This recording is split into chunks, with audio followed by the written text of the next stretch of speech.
षडानंद कार्तिकेय जी महाराज का शिव महापुराण वर्णन करती है। किसी भी छठ के दिन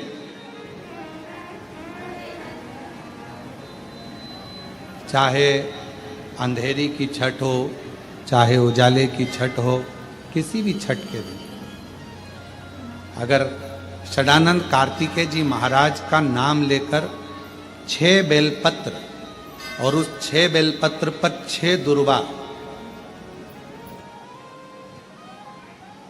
6 पुष्प, 6 अक्षत के दाने रखकर षडानंद कार्तिकेय बाबा के स्मरण कर कर शिवलिंग की जो जलाधारी है, उस जलाधारी पर जहाँ अशोक सुंदरी का स्थान है, उसी के पास में कार्तिकेय जी का स्थान है। किसी भी छठ पर यदि आप बाबा को वो बेलपत्र, वो दुर्वा, वो पुष्प, वो अक्षत का दाना 6 समर्पित करते हैं, किसी भी छठ के दिन, षष्ठी के दिन स्कंद भगवान का नाम लेकर, स्कंदेश्वर बाबा का नाम लेकर, कार्तिकेय बाबा का नाम लेकर यदि समर्पित करते हैं तो जिंदगी में कितना भी कर्जा हो, वो कर्जा 3 महीने के अंदर समाप्त होता ही है। कितना भी कर्जा, साथ में आपका परिश्रम, साथ में आपकी मेहनत और आपकी दृढ़ता। क्या होता है, लोग सोचते हैं कि हमने शंकर जी को बेलपत्र समर्पित कर दी तो कर्जा चूकेगा, पर साथ में मेहनत भी करना। अगर आप मानते हैं कि पूरी कथा का इसमें दुनिया के कई लोग हैं हमारी कथाओं को आधा काटते हैं, आधा भेज देते हैं।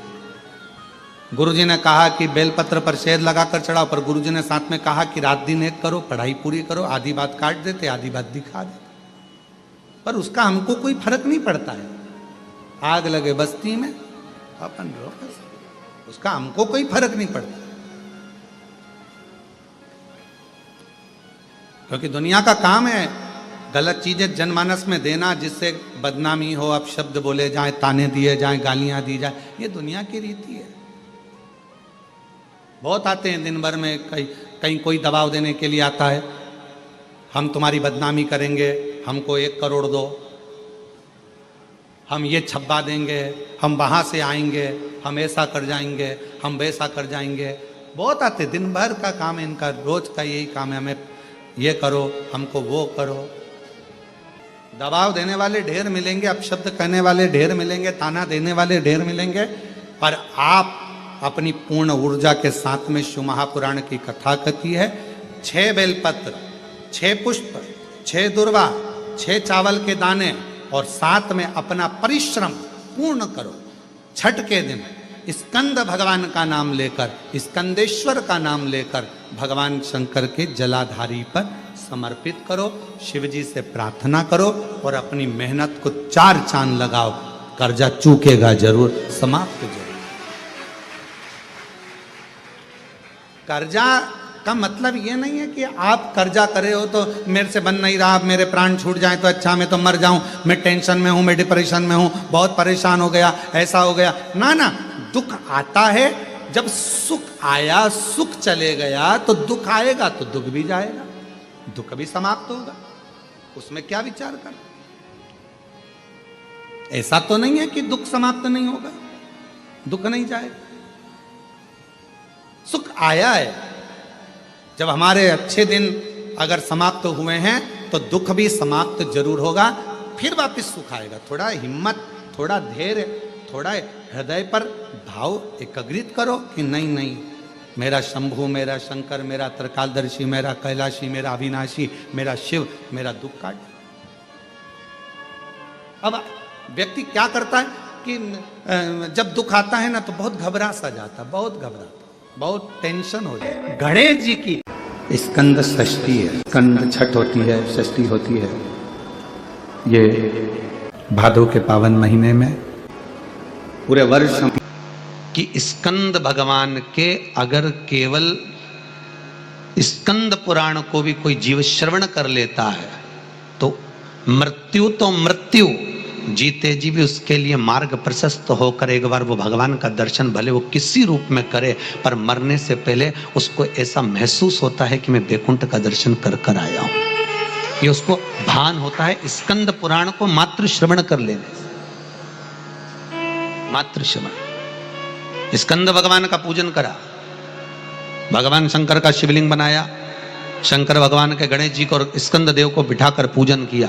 इतना पूजन करा विश्वामित्र और सत्याव्रत ने, इतना पूजन करा, भगवान विष्णु ने कहा नया रास्ता बना दिया जाए। विश्वामित्र जी ने धर्म से स्कंद देव से कहकर एक मार्ग का निश्चय किया। उस मार्ग पर राजा सत्याव्रत चलकर जाने लगे। जब थोड़ी दूर पर राजा सत्याव्रत पहुंचते सी उसी समय पर इंद्र को जलन होने लगी कि जीते जी तो कोई आ ही नहीं सकता, तो ये मरा हुआ ये जीते जी कैसे आ गया। इतने में इंद्रदेव ने उसी समय राजा सत्याव्रत को ऊपर से नीचे धक्का मार दिया। धक्का दिया, राजा सत्याव्रत नीचे आ गया।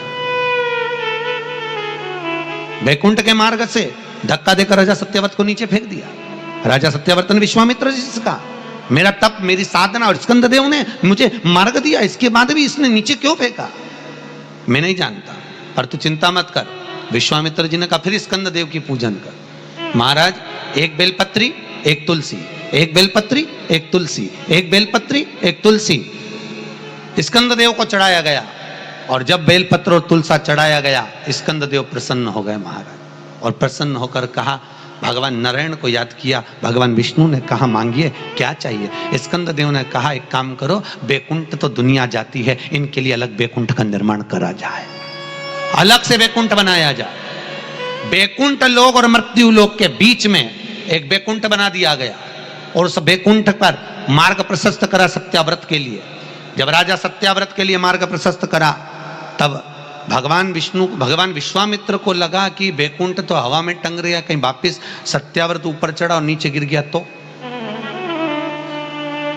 करा क्या जाए। तब भगवान विश्वामित्र जी ने उसी समय पर एक बड़ा सा खंबा ले जाकर उस बैकुंठ में लगाया।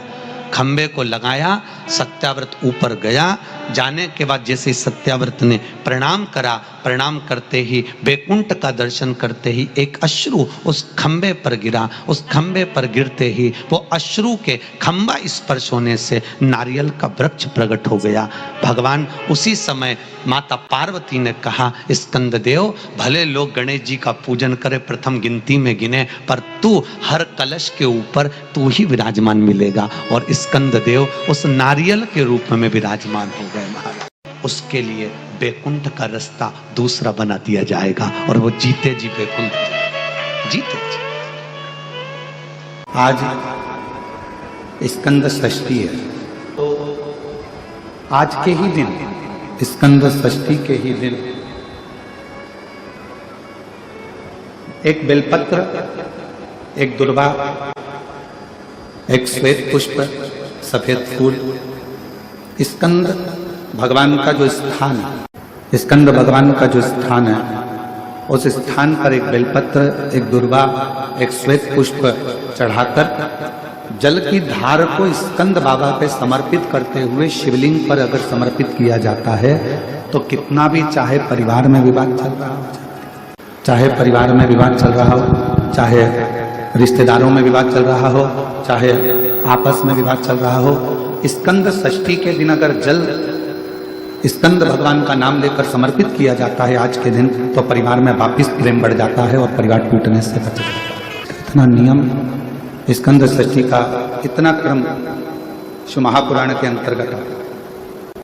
आप सभी बड़े धनभागी हैं, बड़े किस्मत वाले हैं और बड़े भाग्यशाली हैं। शिव जी की बड़ी कृपा आप सभी पर है। दुर्वा जो उत्पन्न हुई है, इसमें इतना बल कहां से आ गया। शंकर भगवान बोले रहे, ओ इंद्र, तुम्हारे अमृत से भी बड़ी प्रबल है ये दुर्वा। जिस समय पर अमृत का कलश निकला, उस अमृत के कलश को देवता लेकर जा रहे थे, ले जाते राक्षसों से छुड़ाकर सबसे पहले इन्होंने समुद्र के किनारे पर उसको छुपाया। उस जगह पर भगवान विष्णु की जंघा के रोम पड़े थे, जिससे दुर्गा उत्पन्न हुई थी। उस दुर्गा पर इस कलश को जब रखा, रखते ही एक देवता ने उसके उठाकर देखना चाहा, तो उसमें से थोड़ा सा भाग अमृत का नीचे गिर गया, जो दुर्गा पर पड़ गया। और आगे गए, फिर इसको छुपाया, वहां भी दुर्गा थी। फिर और आगे गए, वहां भी दुर्गा थी। सुन इंद्र, तेरे को जो अमृत मिला तूने एक बार में पिया, ब्रह्मा को जो अमृत मिला वो ब्रह्मदेव ने एक बार में पिया, गरुण वरुण को जो अमृत मिला वो एक बार में पिया, पर इस दुर्वा को जो अमृत मिला वो 5 बार मिला। इसलिए पंच दुर्वा लेकर तू गणेश के पास जा और उसको दे, क्योंकि ये 5 अमृत के कुंड से भी प्रबल है। ये 5 अमृत के कुंड से भी प्रबल है। लेकर जा तू ये दुर्वा। और इंद्र ने दुर्वा दी, गणेश जी को खिलाई। जैसे खिलाई, गणेश जी के भीतर की जो अग्नि थी वो समाप्त हो गई। तकलीफ किसकी जिंदगी में नहीं आती? भगवान राम के जीवन में भी दुख आया, भगवान कृष्ण के जीवन में भी दुख आया। तकलीफ किसको नहीं आती? सबको। इसलिए किसी के दुख को देखकर कभी खुश मत हो। जरा सा किसी के ऊपर तकलीफ आई और सब लोग मिलकर चर्चा करने लगे, अच्छा हुआ, अच्छा हुआ, बहुत बढ़िया हुआ, ऐसा तो होना ही था, इसने तो ऐसा करा, अच्छा हुआ। ना ना, किसी को बीमारी आई कभी मत कहो कि दूसरे को बीमारी आती है ना तो दुनिया के लोग सोचते हैं कर्म का दंड भोग रहा है, और खुद को बीमारी आई फिर, खुद को तकलीफ आई फिर, खुद को कष्ट आया फिर। इसलिए कभी किसी की जिंदगी में अगर तकलीफ है तो भगवान से प्रार्थना करना, बाबा इसके जीवन में दुख आया है, भले मेरा बेरी है, कष्ट है, मेरे से लड़ता है, पर बाबा दुख समाप्त करना।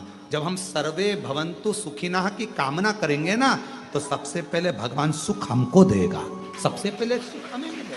इत्र की शीशी खोलिए, दूसरे पर इत्र लगाइए, सबसे पहले इत्र की खुशबू किसको आएगी? जम के बोलो, अपने। हमारा हाथ सुगंधित होगा क्योंकि हमने इत्र की शीशी खोली है। पहले सुगंध हमको आएगी, सामने वाले को बाद में, क्योंकि इत्र की शीशी हमने खोली है। हम जब दूसरे के लिए अच्छा बोलना प्रारंभ करेंगे तो सबसे पहले परमात्मा हमारा अच्छा करना प्रारंभ कर देगा।